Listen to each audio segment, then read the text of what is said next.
आज हम बात करेंगे चक्रभेदन महामुद्रा की। चक्रभेदन महामुद्रा आप संकल्प के साथ में किसी भी चक्र को जागृत करने के लिए उसको निर्देशित कर सकते हैं, अर्थात हम निर्देश देते हैं इस मुद्रा में चक्र को, पृथ्वी तत्व को, जल तत्व को, अग्नि तत्व को, वायु तत्व को और आकाश तत्व को। इसके साथ में हम मूलाधार चक्र, स्वादिष्ठान, मणिपूर्ण, अनाहत और विशुद्धि चक्र, इन 5 चक्रों को निर्देश देते हैं। निर्देश देने के उपरांत हमारी संकल्प शक्ति के साथ में हम उस चक्र का उदयमान करते हैं, अर्थात सक्रिय अवस्था में उसको रखते हैं।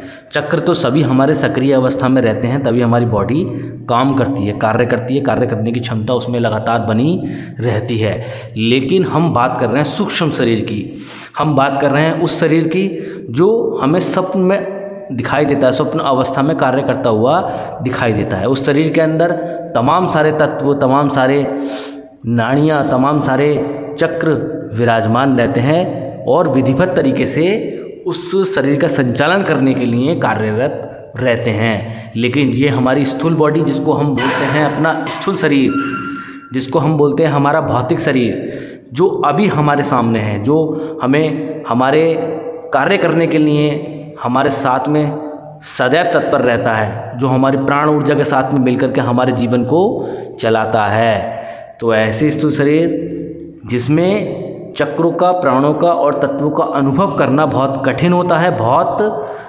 साधारण बात नहीं है, बहुत साधारण बात नहीं है। लेकिन फिर भी हम चक्रों का, तत्वों का अनुसरण करते हैं और उनका निरंतर अभ्यास हमें हमारे स्थूल शरीर से लेकर के हमारे सूक्ष्म शरीर तक पहुंचाकर हमें वहां तक जोड़ देता है।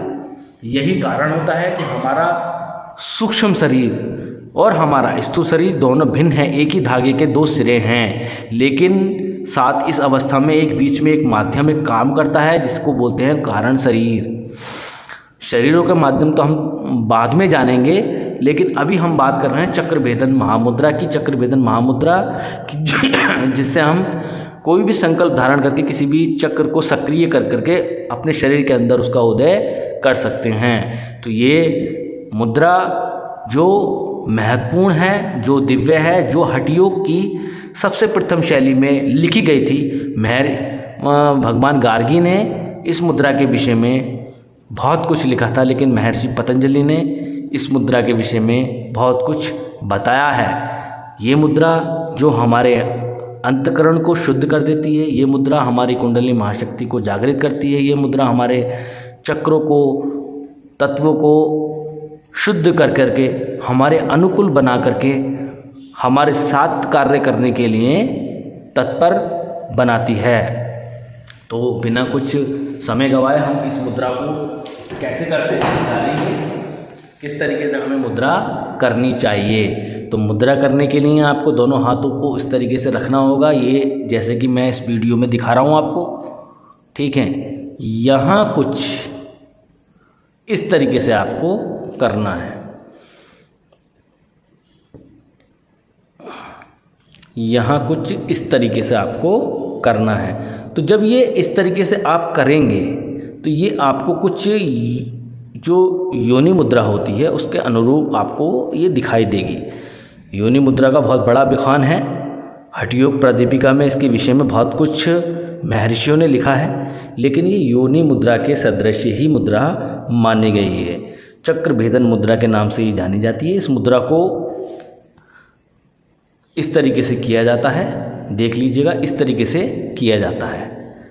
शोर मिले हुए होते हैं और ये फोर्स लगाया जाता है बाकायदे। जब आप फोर्स लगाएंगे तब आपके अंगूठे के नीचे स्तर पर पे जो है जोर पड़ेगा। जितना ज़्यादा जोर पड़ेगा मुद्रा उतनी अच्छी लगेगी। जब मुद्रा उतनी अच्छी लगेगी तो आपका मन उतना ही ज़्यादा प्रभावित होगा। जब मन ज़्यादा प्रभावित होगा तो मन के सामने जितने भी विचार आते हैं, मन के अंदर जितने भी विचार आते हैं वो शांत होंगे। जब मन के विचार शांत हो जाते हैं तब हम कोई भी संकल्प मन में धारण करते हैं तो वो पूर्णता की ओर बढ़ने लगता है। जैसे कि अभी हम ये संकल्प धारण करें इस मुद्रा में कि हमारे चक्र जागृत हो रहा है, हमारा मूलाधार चक्र जागृत हो रहा है, तब हमें करना क्या होगा, इस मुद्रा को लगाने के बाद में हमें कुछ देर बैठ जाना है, ओम का मानसिक जप करना है। मानसिक जप करने के बाद में आपको सीधा ध्यान देना है। इस तरीके से देने के बाद में आपको क्या करना है, ओम लाम ओम, ओम लाम ओम, ओम लाम ओम। ये हमारा मूलाधार चक्र का बीज मंत्र है। ये बीज मंत्र एक ऐसा बीज मंत्र है जिसके उच्चारण से हमारे मूलाधार चक्र को, उसके अंदर वाइब्रेशन महसूस होती है, वाइब्रेशन होने लगती है जब हम लाम बीज मंत्र का उच्चारण करते हैं, क्योंकि लाम बीज मंत्र एक कुंजी, एक चाबी है मूलाधार चक्र को खोलने की। ठीक वैसे ही स्वादिष्ठान चक्र का है वाम, तो हम इस मुद्रा को लगाने के बाद में क्या बोलेंगे, ओम वाम ओम, ओम वाम ओम, ओम वाम ओम। वाम बोलने के बाद में हमारा फिर तीसरा चक्र आता है हमारा, जिसको बोलते हैं हम मणिपुर चक्र। मणिपुर चक्र जो हमारे नाभि में स्थित होता है और हमारा अग्नि तत्व का प्रतीक है।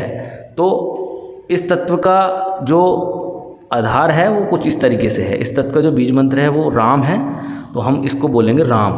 ओम राम ओम, ओम राम ओम।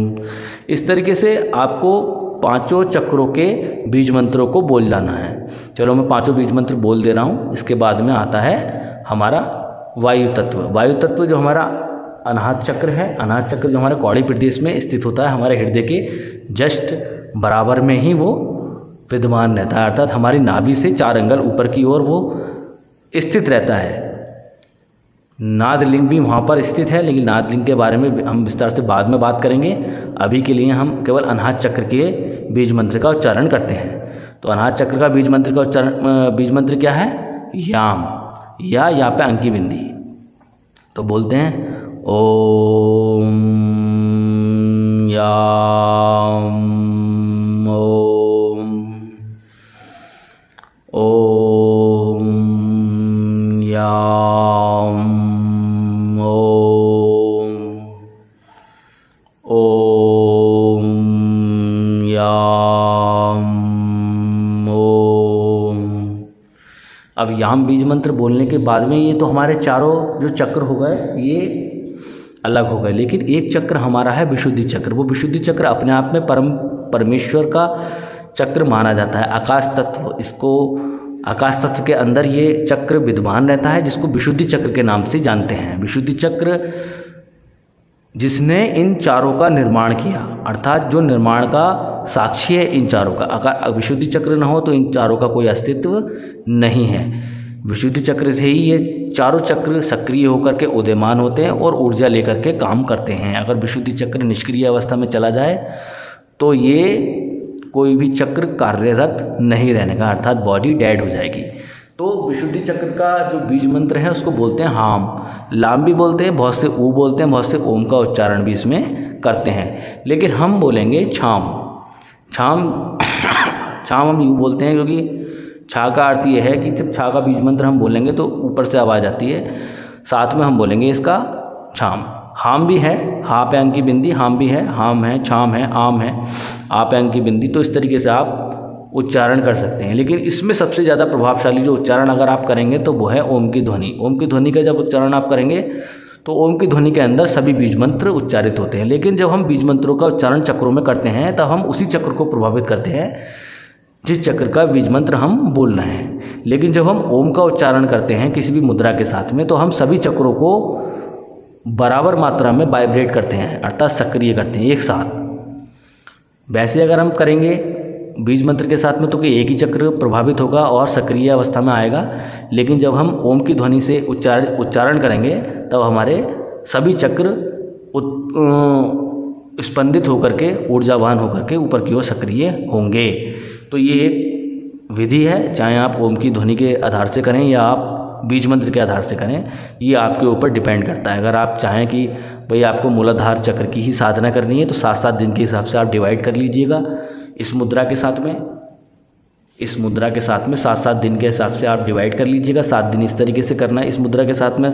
7 दिन काम कीजिए मूलाधार चक्र पर, 7 दिन काम कीजिए स्वादिष्ठान पे, 7 दिन मणिपुर पे, फिर अनाहत पर और विशुद्धि पर। ऐसे करके 7 पंजे 35, 35 दिन का पूरा ये प्रोसेस होता है।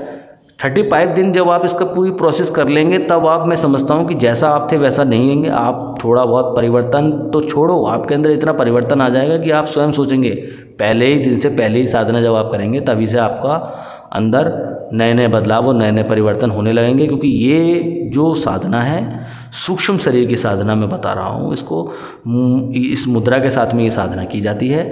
मुद्रा का विशेष बहुत अपने आप में बहुत अच्छा प्रभाव इसका है। इसका लगातार ऑरा बढ़ने के बाद में आपका पूरे शरीर का संचालन बहुत अच्छे तरीके से चलेगा, इसकी मैं गारंटी देता हूँ। साथ में और मनुष्यों की तुलना में आप अधिक शौर्यवान अपने आप को महसूस करेंगे, शक्तिशाली अपने आप को महसूस करेंगे और गुप्त युक्तियों वाला अपने आप को पाएंगे। आपको तरह तरह के निर्देश आपको उसमें मिलने लगेंगे साधना में। 35 दिन की साधना आप ये कीजिए, निश्चित आपको उसमें सफलता मिलनी है। पहले ही दिन से, पहले ही हफ्ते से आपको एक अलग प्रकार का अनुभव इसमें होने लगेगा। अगर आप ये नहीं करना चाहते, सोच रहे हैं कि बहुत लंबी प्रोसेस है, 35 दिन 1 महीने का लमसम समय होता है, तो कोई दिक्कत नहीं है। एक चक्र पे 7 दिन लगा दीजिएगा, आपको सुनिश्चित सफलता इसमें मिलनी है। सक्रिय अवस्था में आपका चक्र होगा, जब चक्र सक्रिय अवस्था में आपका आएगा तो निश्चित तौर पर उसकी जितनी भी उपलब्धियां हैं वो आपको मिलनी हैं। इसमें अलग से उपलब्धियां विशेष तौर पर मिल जाती हैं। इसमें सुख, समृद्धि, कांति, शांति और धैर्य की स्थिति हमारे अंदर बनी रहती है। तो ये एक विधि है जिसको करने के उपरांत आपके अंदर शौर्य, पराक्रम और नई नई शक्तियाँ विद्यमान होकर के काम करने लगेंगी। इस मुद्रा के साथ में अपने आप को अग्रसर कीजिए और निष्काम भाव से ईश्वर की आराधना कीजिए। निश्चित तौर पर आपको सफलता मिलनी है। इस मुद्रा को चक्र भेदन मुद्रा के नाम से जानते हैं, त्रिकोणीय साधना के नाम से भी इसको जानते हैं।